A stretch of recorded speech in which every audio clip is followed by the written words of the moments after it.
mundo tal y cual ha funcionado en los últimos 70 años es insostenible. Insostenible en el más profundo sentido de la insostenibilidad. Muchas clases sociales que en otro momento participaron de procesos de movilidad social ascendente van a verse afectadas por formas de crisis económicas que las van a poner en el desafío de estar siempre en el límite entre preservar algunos derechos, como el derecho a que sus hijos se eduquen gratuitamente y reciban salud pública de calidad. Así de grave es el desafío que afronta la humanidad en las próximas décadas, y eso sin mencionar el medioambiental y otros. ¿Qué significa esto? Esto significa que aquellos individuos con un poco de sensibilidad social, aquellos individuos que aspiren a participar de procesos colectivos para mejorar la situación, para encontrar formas de democratización de las relaciones sociales, están desafiados a pensar seriamente los instrumentos mediante los cuales participar de esos procesos. En este programa apenas comenzaremos a pensar, a mirar qué cosas tenemos que prestar atención para participar de estos procesos. Es decir, vamos a empezar a pensar sobre una pregunta que se formuló ya hace mucho, mucho tiempo, pero que hay que replantearla. ¿Qué hacer? Hace muchos años, más de un siglo, un intelectual revolucionario que lideró la más importante revolución de la historia de la humanidad, escribió un pequeño librito que se llamaba ¿Qué hacer? A partir de ese librito y las elaboraciones posteriores, lideró a la revolución bolchevique, que cambió al mundo.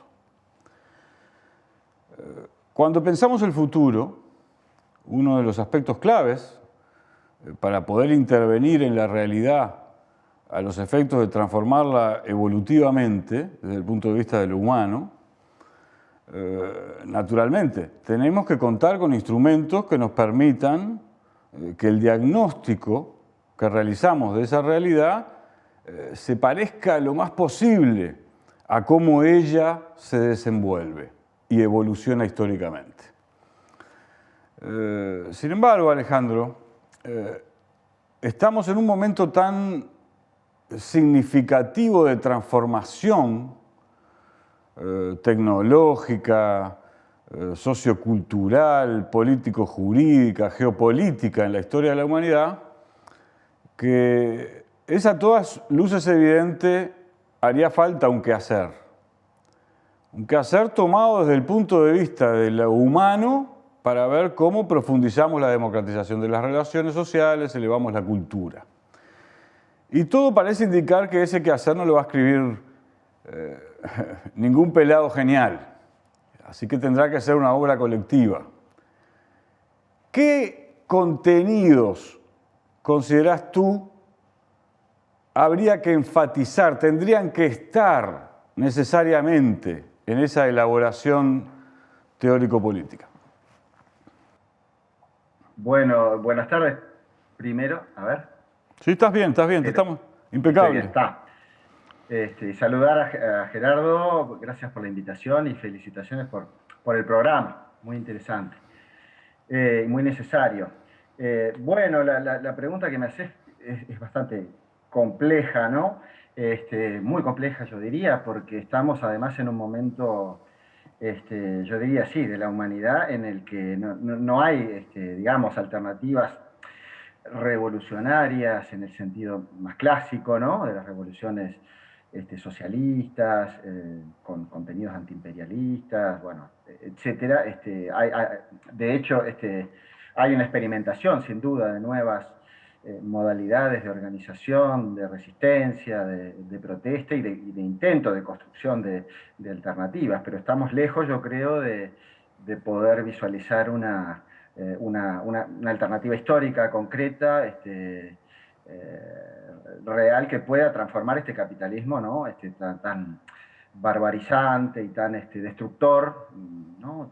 Que nos está asolando, bueno, y esto además se manifiesta con mucha crudeza con el tema de la emergencia sanitaria y bueno, el tema de las patentes de las vacunas, ¿no? En base a los intereses de las corporaciones transnacionales, bueno, todo lo que sabemos y cómo esto en América Latina también ha dado lugar a muchas expresiones digamos, hay un autor africano que habla, Akile Membe, que habla de la necropolítica, ¿no? Y yo creo que estamos un poco en ese momento, ¿no? ¿Qué quiere significar sintéticamente? Bueno, se refiere básicamente a que la política hoy ya, él en realidad discute un poco o retoma algunas discusiones con Foucault y la micropolítica, sí, pero en realidad es una política de la muerte, ¿no? Una política de la muerte, la muerte humana y la muerte no humana o de la naturaleza también, que es la que comanda, digamos, el desarrollo del capitalismo actual, ¿no? Sí, es decir, en los hechos sostiene que todo el acumulado cultural de la Ilustración y la modernidad, que en sus primeros pasos fue profundamente revolucionario, ha llegado a un punto en el que ya deja de ser importante la vida. Es decir, en las consideraciones de gestión de los procesos de valorización del capital, la noción de la vida, como lo original y lo primario, pierde significación. Déjame agregarte, para volver a que sigas enunciando, porque apenas pusiste un marco de conflictos, problematizaciones, déjame decirte que desde mi punto de vista, la dramaticidad de la situación en cuanto al esfuerzo intelectual que hay que hacer es tal que yo creo que estamos viviendo la etapa del fin del imperialismo, por diversas razones que no voy a exponer todavía en este programa. Eso no quiere decir que no vaya a haber actos vandálicos de tipo neoimperialista por alguna potencia que desesperadamente necesita controlar tal o cual territorio o tal o cual riqueza natural. Quiere decir que en lo que tiene que ver con el proceso histórico, la forma de ser del imperialismo, sobre todo a partir del macartismo en Estados Unidos, está a tal nivel, va a estar a tal nivel continentada por los conflictos geopolíticos que hay que reflexionar sobre qué contenidos, en términos de tendencia, obviamente, puede preservar y cuáles no. Ahí está toda la cuestión militar, pero yo no quiero ir todavía, me quiero concentrar en lo cultural. Vamos a hacer de cuenta que el último gran pensador que aportó un esfuerzo para concebirlo, cómo mejor desenvolver procesos de democratización de las relaciones sociales, fue Gramsci. Entonces, yo creo que el último Lukács, el de Ontología del Ser Social, Marx, Ontología del Ser Social, es el libro más importante de marxismo que se escribió en los últimos 70 años. Pero, sin duda, desde el punto de vista de la praxis cotidiana de lo político, Gramsci ha tenido una enorme relevancia.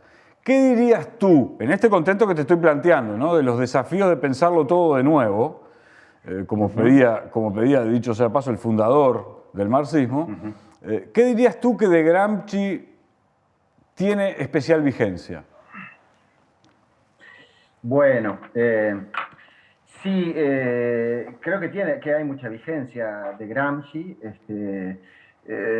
pero el Gramsci original, digamos, ¿no? Porque es cierto que Gramsci, entiendo yo que ha sido, digamos, desarrollado, obviamente, adaptado también a distintas realidades, traducido a distintas realidades sociopolíticas, pero también ha sido tergiversado, ¿no? Y yo diría que hay mucha cosa que tiene vigencia en Gramsci, en esto justamente de la batalla cultural, política que plantea Gramsci, digamos, en términos de construir una nueva hegemonía que es política, que es cultural y que en última instancia también implica una transformación de las relaciones sociales y de producción capitalistas, en un sentido postcapitalista, digamos, obviamente. Orientado a además, su superación, ¿no? Toda la obra de Gramsci tiene como esfuerzo sustancial, partiendo desde el humanismo de los trabajadores que no pueden disponer de sus propias libertades y su propio tiempo, la forma de pensar cómo generar mayorías sociales que faciliten el proceso de democratización de las relaciones sociales hasta que pueda surgir de la forma de organización del trabajo, que eso es el sistema de producción capitalista, una nueva forma que lleve a la emancipación del trabajo asalariado. Esa es la centralidad de la obra de Gramsci. Me di cuenta, ahora te voy a dejar enunciar, te voy a dejar bastante tiempo para que enuncies, pero lo que pasa es que en la formulación que hiciste me di cuenta que expresaste una inquietud.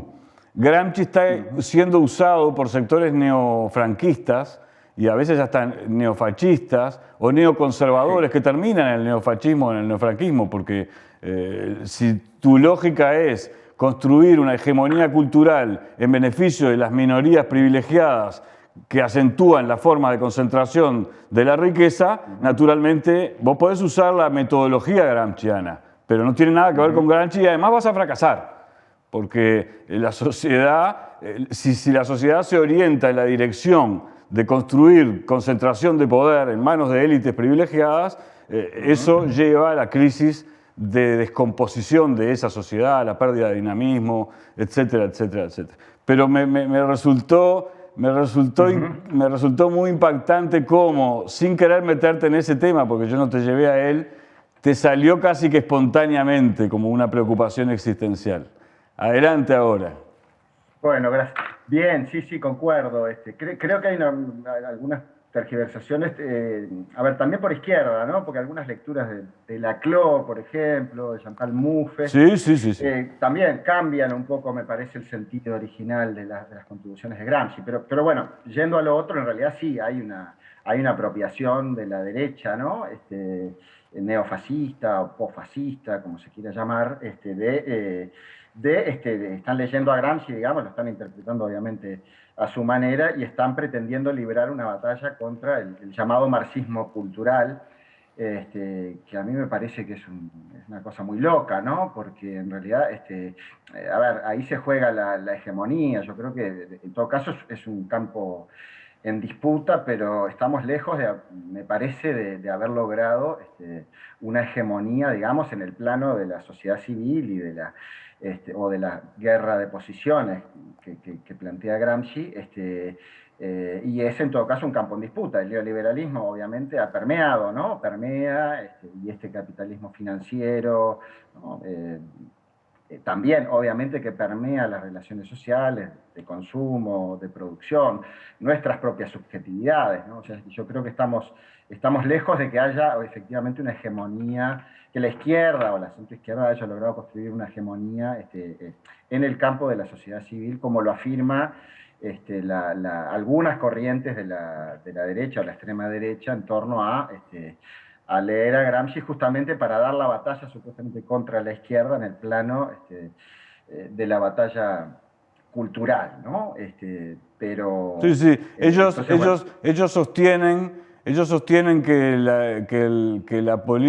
lo políticamente correcto, voy a ser muy caricatural, pero hay que entender qué es lo que hacen, ¿no? Lo políticamente correcto, las élites no critican a Benedetti, a Mario Benedetti, y que entonces, Mario no es el arte por el arte, ¿no? Mario Benedetti era un poeta que puso su inteligencia creativa al servicio de tratar de apoyar procesos de elevación cultural de la sociedad. Entre otras cosas para tener lectores, ¿no? Dicho, porque al final de cuentas se trata de un tema básico. En el caso de Mario, por supuesto, además había un profundo humanismo, una profunda vocación de contribuir a la democratización de las relaciones sociales, que es la que eleva culturalmente a la sociedad.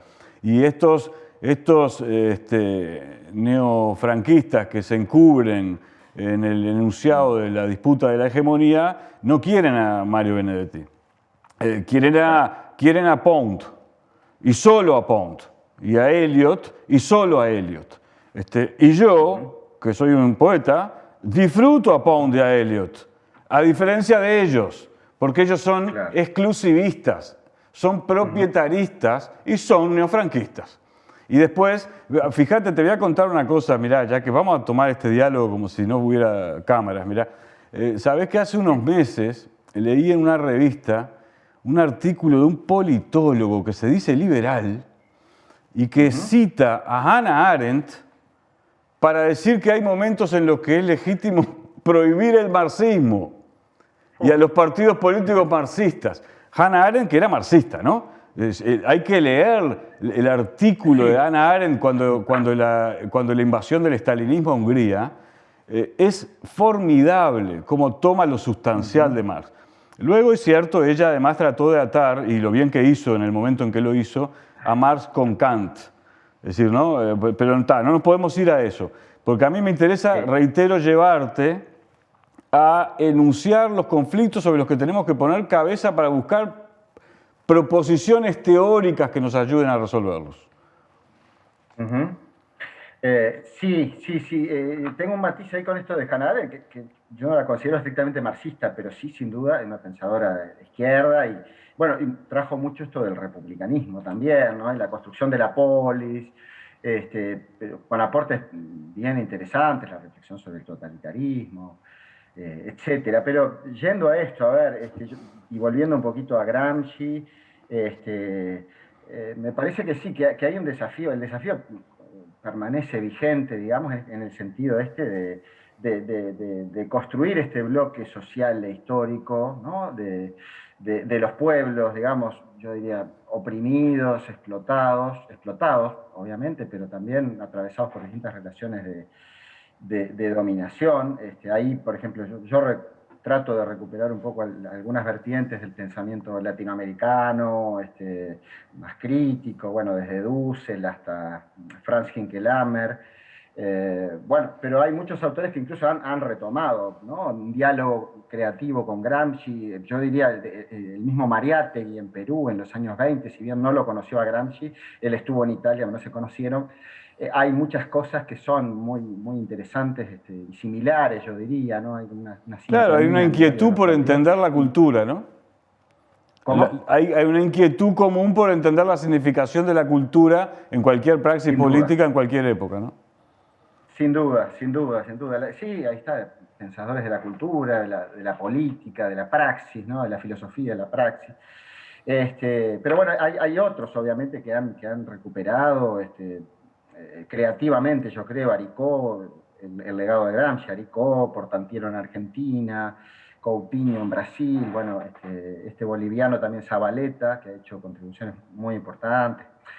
Pero vamos al punto. Yo creo que ahí sí, continúa siendo un desafío muy grande esto, reconstruir este bloque social y político y cultural también,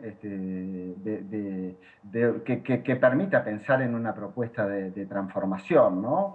En esto que Gramsci también, de alguna forma, él obviamente recupera también la democracia, ¿no? Eso me parece que es una contribución también muy significativa para pensar justamente la construcción de consensos, la legitimidad, las prácticas democráticas. O sea, es una concepción que articula en todo caso hegemonía con el pluralismo societal Claro, y con la autonomía que tienen que tener también los movimientos sociales y populares, ¿no?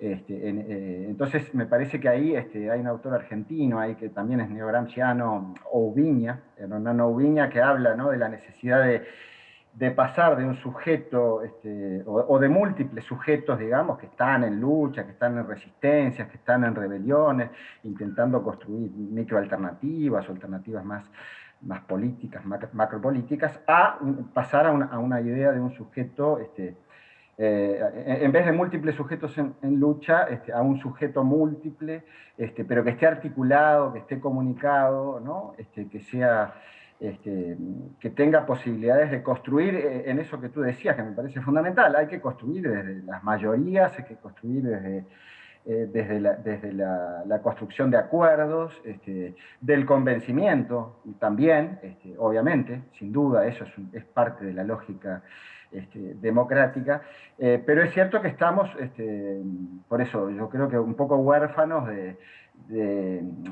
también incluso de algunos aportes teóricos que puedan pensar la transición, digamos, hacia un orden, llamémosle postcapitalista, postimperialista, postcolonial, y que además incorpore, por ejemplo, la cuestión del cambio climático. Sí, sí, los nuevos desafíos civilizatorios, claro, claro. Nuevos desafíos, sí, incluso por eso una perspectiva antipatriarcal, antirracista, etcétera, ¿no? Pero que sea anticapitalista, ¿no? Porque yo creo que sí, yo tengo un matiz, ahí, ¿sabes? Dale, yo tengo un matiz que obviamente lo dejamos enunciado, porque no nos va a pasar que obviamente no lo vamos a poder tratar acá. Marx no era anticapitalista, ¿sabes?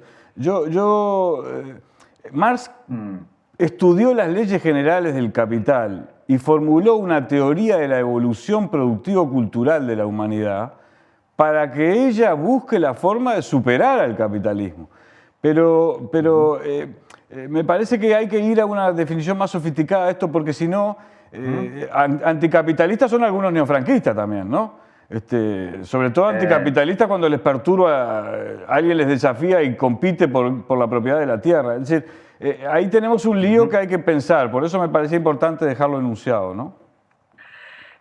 Sí, está bien. Hago acuerdo, sí, que obviamente Marx, esto es interesante, ¿no? Porque Marx, obviamente la contribución fundamental, yo creo que sí, que es el análisis digamos, de las leyes y de la lógica del funcionamiento, sobre todo de las contradicciones brutales que tiene la sociedad capitalista, ¿no? Claro.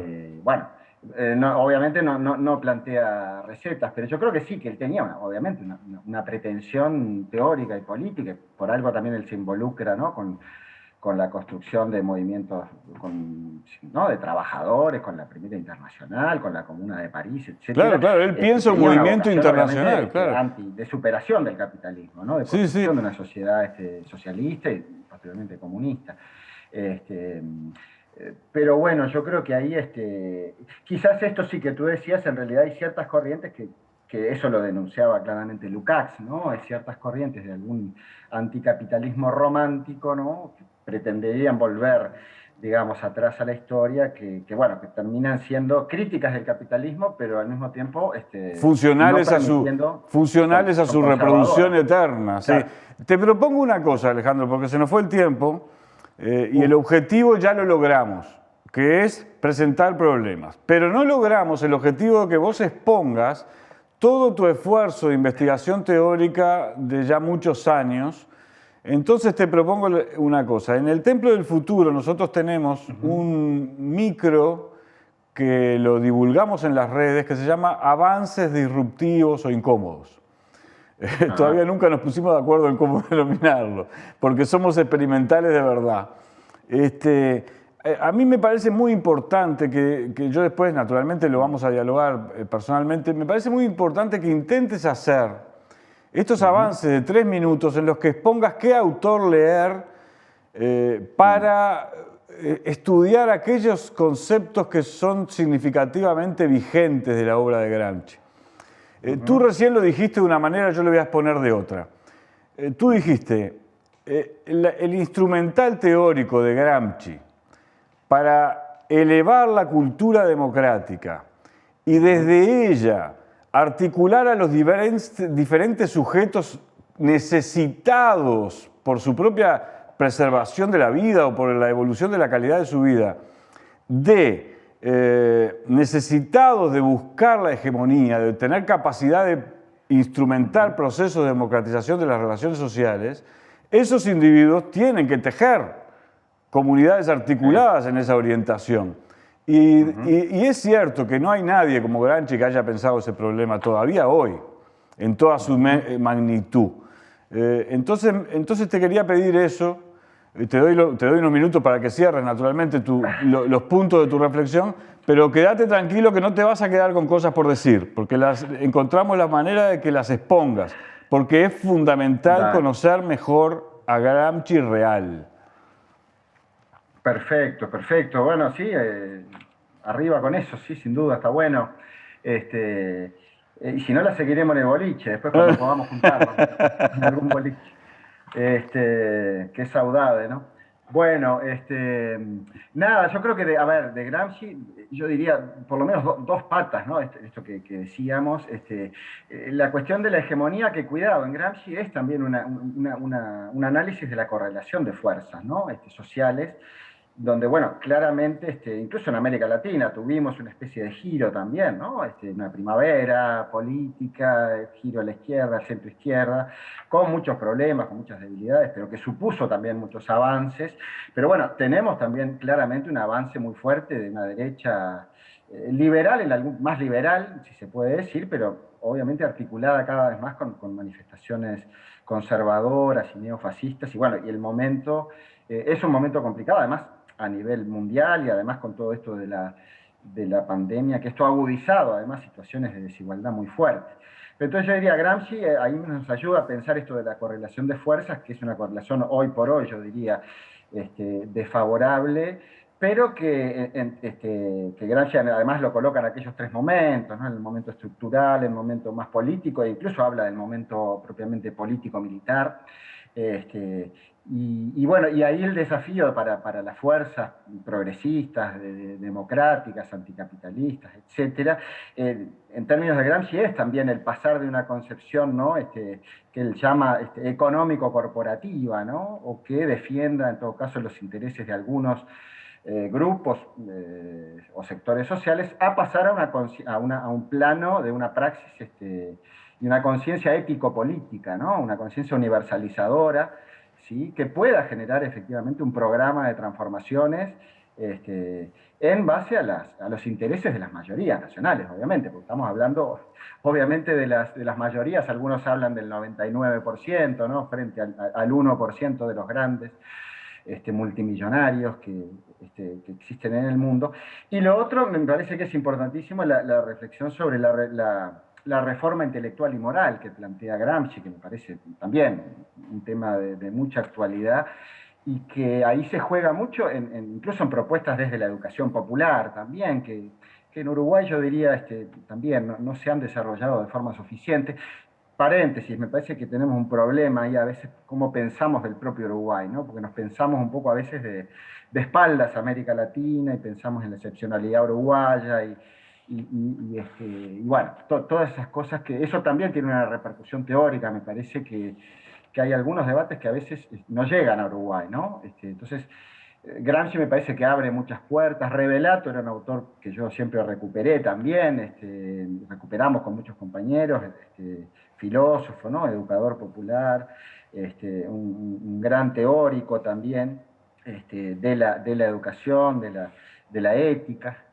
Sí, es Y de alguna importante. forma en Gramsci esto está, termino con esto, En el con corazón, la idea sí. esta del pasaje del sentido común al buen sentido, ¿no? Es decir, partiendo del sentido común, ¿no? De los conocimientos, de las tradiciones, de la subjetividad, de la memoria de los sectores populares, es necesario construir el núcleo sano de ese sentido común, como dice Gramsci, que va en esta idea de buen sentido, y eso es lo que permitiría generar incluso una hegemonía en el plano de una nueva reforma intelectual Y y moral. moral y cultural, ¿no? En los O sea, hechos, ahí hay un desafío. los dos puntos que señalaste, primero te agradezco mucho que hayas estado en el Templo del Futuro, porque voy a cerrar la entrevista ahora, pero además quiero decir, comentar este apunte contigo antes de hablarle a los telespectadores.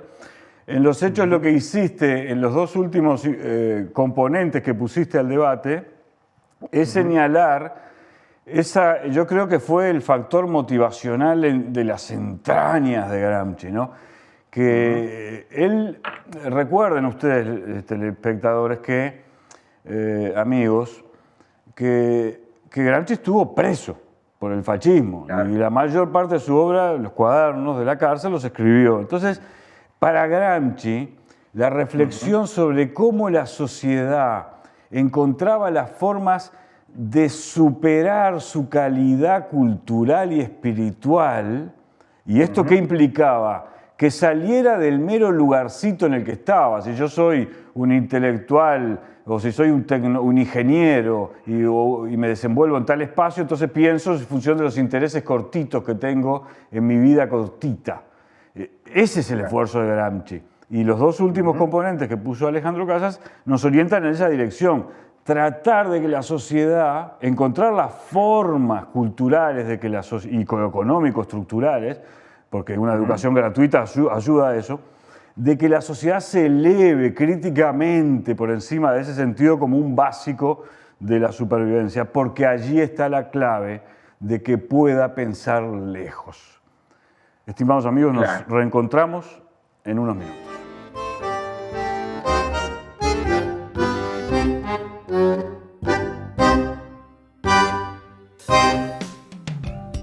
Para los bajos, para los altos, para los flacos, para los viejos, para los ricos, para los pobres, para los que creen, para los que no creen, para los que ríen, para los que lloran, para los de más allá, para los de más acá, para los que buscan, para los que encuentran, para los que mienten, para las brujas, para los que duermen, para los que sueñan, para los duros, para los blandos, para los pelados, para las peludas, para los que crecen, para los que se juntan, para los discretos, para los vanidosos, para los muy vivos, para los muy tontos, para los malos, para los muy malos, para los malísimos, para las lindas, para los feos, para los que se miran, para los que navegan, para los reyes, para los magos, para los que queremos, para los que no queremos, para los que queremos mucho, para los que queremos poco, para los que vuelan, para los que bailan, para los que saben, para los que piensan, para las nudistas, para los libres, para los que ven, para los que no ven, para los que vuelven, para los que se van, para los que no se quedan ni se van, para los que sufren, para los que lloran, para los raros, para los chorros, para los que luchan, para los que no se callan, para los de arriba, para los de abajo, para los que se quieren, para los que se abrazan, para los fanáticos, para los valientes, para los recios, para las de antes, para los de ahora, para los que están, para los honestos, para ellas, para todos, caras y caretas, lo que nadie te muestra.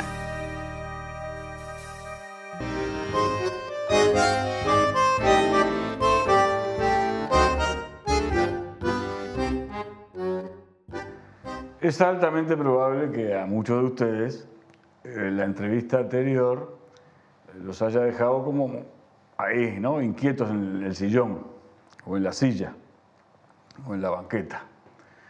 Porque, ¿qué es lo que hicimos en el bloque anterior? Y bueno, hicimos una reflexión general sobre algunos problemas teóricos que se le presentan a aquellos que aspiran a transformar a la sociedad en un sentido de democratizarla radicalmente. Y es bien importante comprender que para aquellos individuos que deciden asumir el riesgo de participar de procesos de democratización de las relaciones sociales, los desafíos intelectuales son infinitamente superiores, como es fácil de comprender, a aquellos que se contentan con trabajar para reproducir el estado de cosas en el que se desenvuelven. Esto, en otro lenguaje, quiere decir que aquellos que aspiran a transformar la sociedad tienen desafíos no solo prácticos o administrativos sistémicos, sino teórico-políticos. Tú tuviste, en los años recientes, una experiencia que es inigualable para todos aquellos que aspiran a transformar la sociedad, que es participar en la gestión del Estado.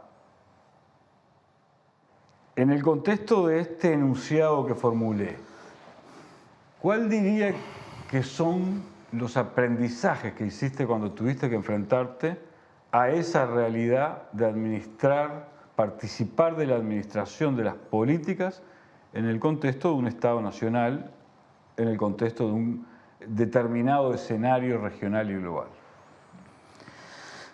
Bueno, es una pregunta muy amplia, que sin duda tiene además alguna forma de contaminación biográfica. Seguramente haya distintas experiencias, pero yo creo que lo que más rescato es el sentido de la restricción, ¿no?, importante que implica el desarrollo, el diseño, la adecuación de una institucionalidad a la problemática social a la que quiere referir. A ver, ahondá un poquito. Y bueno, en general uno, o cualquiera en su circunstancia, se remite a la aplicación de un conjunto de orientaciones de política que tienen un alcance programático, a veces estratégico. Pero eso... A veces meramente resolutivo de un problema práctico societal que hay que poner... Permanente, ¿no? Sí. O sea, en el diseño original está el programa que con suerte se inscribe en una estrategia, ¿no? Después, en lo concreto, la cotidiana, en general, discute el programa y olvida la estrategia, ¿no? Y esas cosas se dan, además, en un escenario de negociación, ¿no?, permanente, transaccional, con las capacidades institucionales, que no son un elemento menor, que caracterizan en mucho las posibilidades, y con los requerimientos políticos, ¿no?, tanto de la urgencia, que participa todo el día, y económicos, alterando, en el sentido de los recursos que se disponen o no. Y bueno, y esta otra tensión programática, que es lo que se supone que le da consistencia, orientación, la brújula, ¿no?, por la cual el administrador, que es un poco administrador y un poco político, y digo esto porque tiene las dos dimensiones, por supuesto, se mete en los asuntos sociales o de cualquier naturaleza, ¿verdad? Pero existe una tensión permanente entre la posibilidad del desarrollo institucional, que además debiera ser optimizado si es que estamos hablando de políticas públicas, ¿no? Muchas veces uno, después de desarrollar un conjunto de acciones, dice, ¿cómo me perdí la posibilidad de documentar este proceso, ¿no? ¿Cómo debería haber tenido además, ¿no?, un desarrollo concomitante de capacidades para solucionar este problema que acabamos de resolver en forma permanente, ¿no? O, por ejemplo, te voy a poner un ejemplo que en América del Sur es dramático. Casi todos los gobiernos de izquierda y progresistas en algún momento trataron de concebir una política pública que erradicara los barrios marginales, se llamen como se llamen en cada una de las grandes ciudades de la región. Y no se logró. Se logró mejorar muchísimo la calidad de vida de quienes habitan en algunos lugares, muchísimo. No es lo mismo un niño que tiene una ceibalita y que está conectado al mundo por internet que quien no la tiene, viva donde viva. Pero no se logró erradicar o disminuir muy significativamente los asentamientos. Esto no lo pongo, es el más cruel de los ejemplos y por eso mismo lo enuncio, porque yo me pongo a tu lugar. Eso te lleva a pensar la política pública en las condiciones del Estado Nacional, que es a donde te quería llevar sustancialmente en esta entrevista. Te lo voy a decir bien crudamente, porque quiero que los telespectadores reflexionen con crudeza sobre esto. Estamos en un nivel de la humanidad en que la economía global, tan absolutamente orgánicamente integrada, requeriría recursos públicos universales para resolver problemas del desarrollo desigual y de desigualdades. Pero los Estados nacionales no cuentan con un impuesto a la riqueza global que un porcentaje lo obtenga para aplicar a tal programa, sino que tienen que producir ellos mismos. ¿Esto cómo lo viviste en tu experiencia, sí, biográfica, ¿no? Ahora, bueno, política, ¿no? Me voy a salir un poco de la biografía al principio. Dale. Esta restricción que vos estás planteando, que en el fondo también plantea una inconsistencia entre lo programático y lo estratégico. Claro. Porque hay una condición de posibilidad que la política no siempre ha abordado con el debido cuidado y en donde fuimos aprendices de brujo pensando que la potencia de nuestros instrumentos era diferente, que tenían un alcance superior y que el desenlace, ¿no?, de la solución de los problemas tenía un final mejor del que nosotros creíamos. Sin embargo, existen antecedentes... No estás diciendo que hubo cierto voluntarismo, pero que había una espiritualidad tan vocacionalmente comprometida en la búsqueda de soluciones que el choque con las restricciones es muy difícil de resolver en toda su complejidad, teórico, sí, ¿no? Pero además que hay, sí, no le llamaría voluntarismo, porque quizás es un término muy emparentado con cierto pensamiento, claro, liviano, Facilongas. Claro. Sí, sí. No sé si es voluntarismo, pero sí es el reconocimiento de una restricción, ¿no?, fuerte, que ha condicionado el desarrollo de los procesos progresistas en toda Latinoamérica y que requiere de una discusión más a fondo, mucho más a fondo del problema distributivo, junto al problema de las capacidades, junto al problema de la inserción en el mundo. O sea, estamos demasiado estructurados históricamente, ¿no?, en una matriz de desarrollo social y productivo que construyó... lo que podríamos llamar las lógicas del Estado hegeliano-weberiano. El Estado nacional tiene tales características. Claro, pero el concreto, ¿no?, de la materialización de esos determinantes históricos construyó, por decirlo de alguna manera, una estructura de desarrollo de la cual no es posible escapar sin una transformación más radical que la que nosotros implementamos. Que además, no alcanza que sea nacional. Y esa es la problemática. En muy buena medida no alcanza que sea nacional. Quizás nuestras hipótesis de dimensión regional, por decirlo de alguna manera, también se queden cortos, porque la caracterización que hicimos del capitalismo también puede adolecer de simpleza. En algunos casos, ¿no?, escolástica, sí. Exactamente. Sí. O sea, entonces, es imposible pensar en ese imaginario, en esa, como se dice ahora, en esa imagen futura, ¿no?, en esa idea, ¿no?, en esa idea de solución, sin dar una discusión más radical del punto de vista de cuáles son las condiciones de partida y cuál es la transformación necesaria. Eso se materializa mucho. Y posible en el medio. El posible es la parte que vendría a ser la variable que hay que ajustar, ¿no? ¿Qué es lo posible entre este estado de cosas y aquella situación deseada? ¿Y cuál es el tamaño de la transformación, ¿no? Y además hay ciclos, ¿no? El ciclo de crecimiento de la economía es una cosa, es decir, hay dialéctica. Cambian las cosas, claro, ¿no? Claro. Y hay que integrar el componente de esa transformación, ¿no? Por ejemplo, pensar un 2024 o un 2029, un tiempo cercano en términos históricos, con una vuelta a un empujón de desarrollo progresista en Latinoamérica, debe ser condicionado a una estructura mundial que vino cambiando y que no necesariamente va a repetir sus condiciones. Las condiciones en las que ocurrió el anterior proceso. Exactamente. Sin duda. La década pasada no es repetible. Quizá eso no quiere decir de que no vaya a haber condiciones favorables.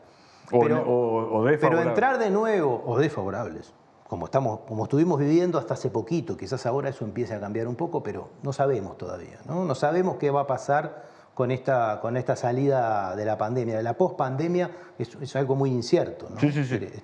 Están habiendo muchas señales encontradas.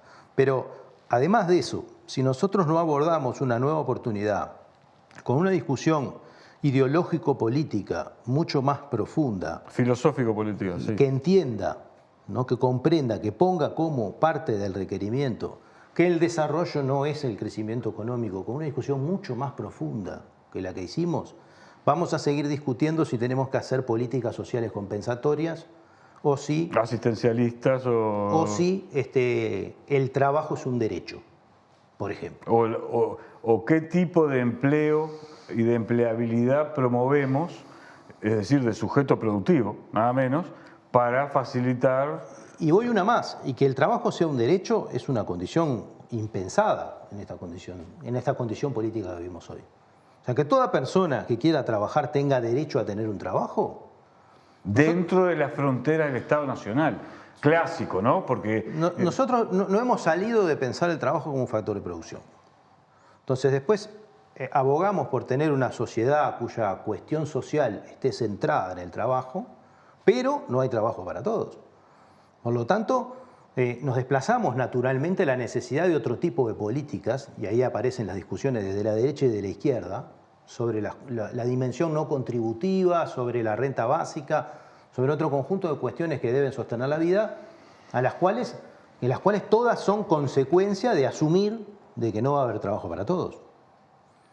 O que la vida, la parte inactiva de la vida debe ser sostenida con un esfuerzo de los activos que se tiene que distribuir de alguna manera. Sí, además no solo inactiva, porque ya estamos en un nivel de desarrollo tecnológico de las capacidades productivas, que son lo que los constituye como humanos. La aptitud productiva es lo que constituye al ser humano, que podríamos producir abundancia. Y al mismo tiempo, sin embargo, cada vez mayores niveles de... Sí, estamos produciendo abundancia. Sí, al mismo tiempo, cada vez más niveles de concentración de la riqueza, pero si tocas demasiado a la riqueza impositivamente, se muda a lugares donde todavía no se generaron fuerzas sociales capaces de lograr político-jurídicamente una distribución de la riqueza razonable, etcétera, etcétera, etcétera. Perdóname una cosa, sí.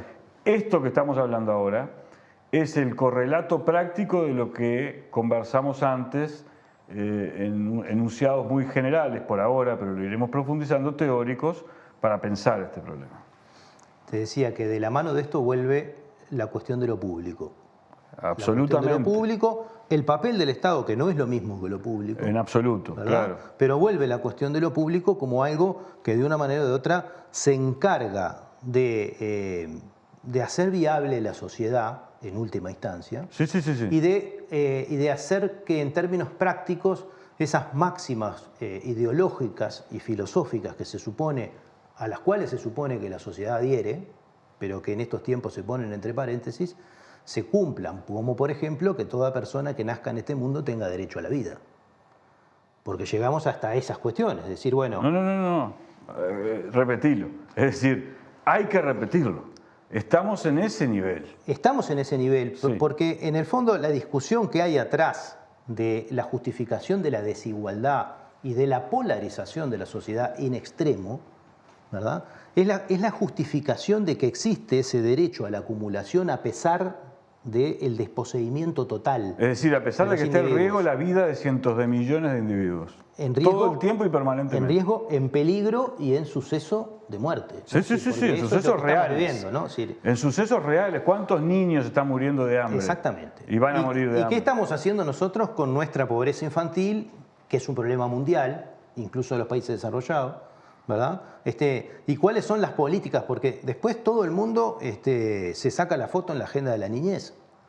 Pero es muy difícil instrumentar políticas que atiendan estas cosas, ¿no? Y se empiezan a aparecer las falsas contraposiciones, de que no atendemos a los niños porque atendemos a los viejos, ¿no? Y empieza toda esta idea de la solidaridad intergeneracional, pero que es una forma de desaparecer la solidaridad intrageneracional.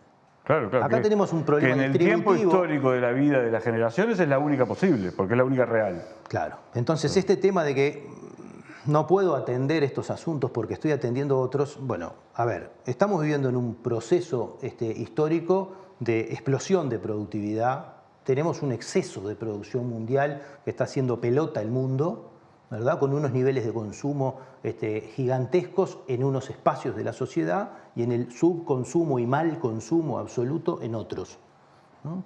Entonces, si vamos a estar de acuerdo en algunas cuestiones básicas que deben estructurar lo público y en función de eso las políticas del Estado, pongamos arriba de la cosa las primeras. La primera, la vida.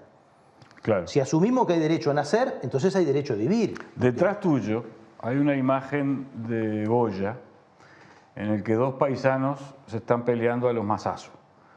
Capaz que por la disputa de un ternero que pasó de un campo al otro, pero por cosas así.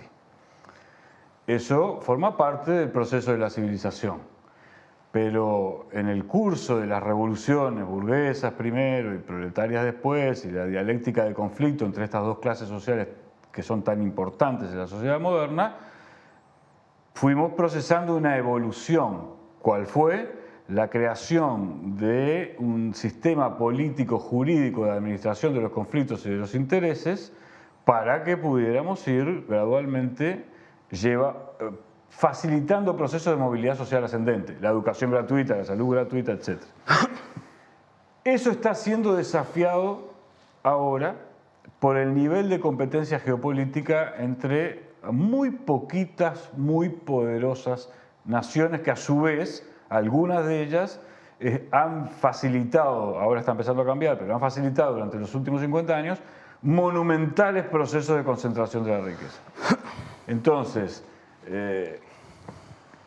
me parecía muy importante traer la vivencialidad práctica de esto que acabo de enunciar y que se complementa con lo que enuncié al principio.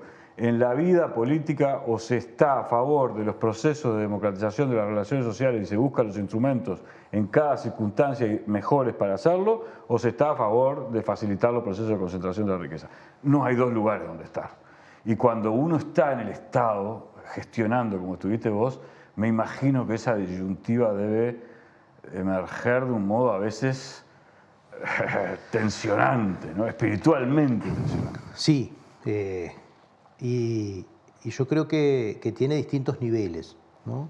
Uno son esto de la acción política concreta, de la dimensión institucional, que a veces es pequeña, ¿no? Y que se ve en esta restricción, la política pública sectorializada. Yo atiendo a las personas que tienen tal característica en tal problema, pero abstraído de la dimensión sistémica de la política, que es la que facilita o la que posibilita que exista presupuesto para que la atiendan. Claro. Es una discusión reiterada que yo he planteado muchas veces. Es decir, bueno, cuando uno va a hacer un puente, presupuesta un puente.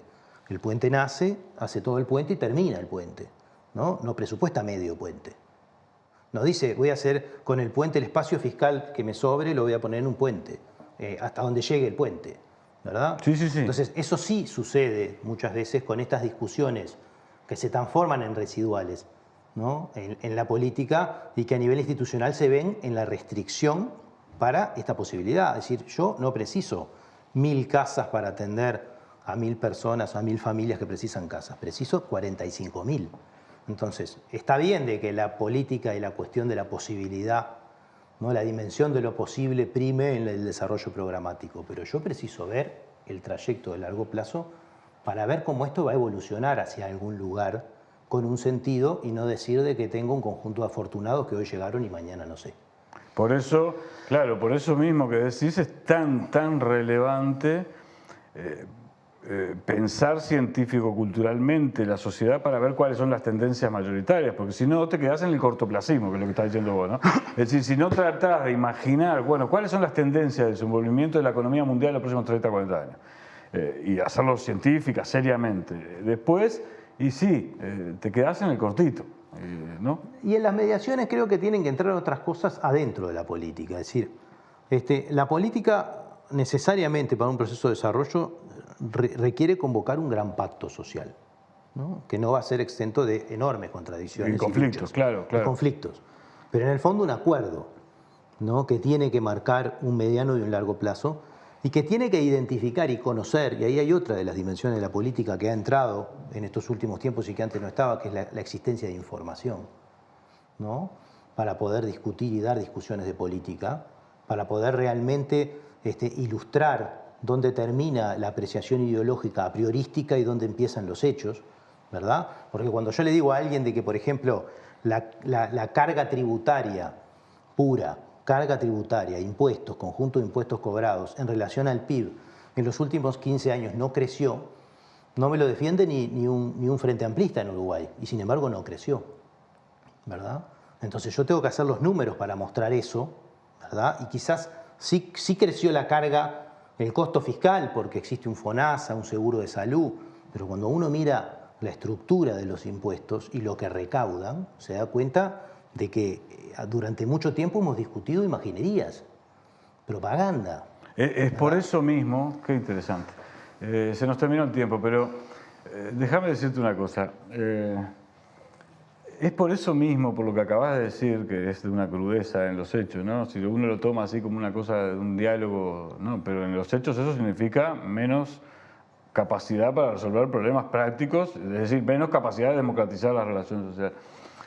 Pero viste que yo pongo mucha énfasis en el concepto de lo científico-cultural, ya lo he enunciado en muchos programas, porque lo que vos decís es precisamente eso, es decir, la entidad de los desafíos que tienen las sociedades singulares, los estados, las comunidades políticas, en la administración de los recursos que generan, es de tal entidad, salvo que seas Estados Unidos o China o Alemania, pero para todo el resto de la nación, es de tal entidad que únicamente mediante esa lógica cultural y científica seremos capaces de asegurar una estabilidad futura, que es la que va a permitir que cada cual pueda desempeñar su vida más o menos dignamente. Yo te quiero agregar ahí que es la única posibilidad, la construcción de información, ¿no? Conceptualizada, enmarcada, encuadrada, sí. ¿no? Dentro de unos determinados, claro, parámetros. Exacto, con calidad, con una conceptualidad, ¿no? Intersubjetiva, acordada, o sea, científica, es lo que hace viable determinadas discusiones. Es imposible tener una discusión distributiva sobre el estado de situación, ¿no? Sobre la distribución del ingreso y la riqueza sin información, ¿no? Es decir, porque cada uno parte del lugar donde piensa que está, ¿no? Y bueno, y en estas grandes espacios del mundo, como la cultura nuestra, en nuestras gigantescas clases medias, que además vienen siendo las perdidosas en el mundo, en este proceso de último tiempo, vienen siendo las grandes perdidosas, creyendo que son gananciosas, ¿no? Y entonces es muy interesante poder empezar a dar esta discusión. Y la otra cosa que viene de la mano de esto es poder hacer ese vínculo que vos decís, lugar-mundo, ¿no? Sí. Porque entender los beneficios del tipo de integración al mundo que nosotros tenemos, ¿no? La distribución interna en la población de esos beneficios, de ese tipo de integración al mundo, también quita la posibilidad de seguir sosteniendo determinados privilegios absolutamente injustos a esta altura del partido. Sí, sin duda. Te agradezco enormemente que hayas estado en el Templo del Futuro. Este es apenas el inicio de reflexiones que tienen que incorporar la dimensión teórica, pero también la dimensión práctica, porque en caso contrario son vaguedades enunciadas sin concebir para qué objeto son pensadas, reflexionadas, deliberadas, debatidas. Nos vemos el próximo jueves, amigos.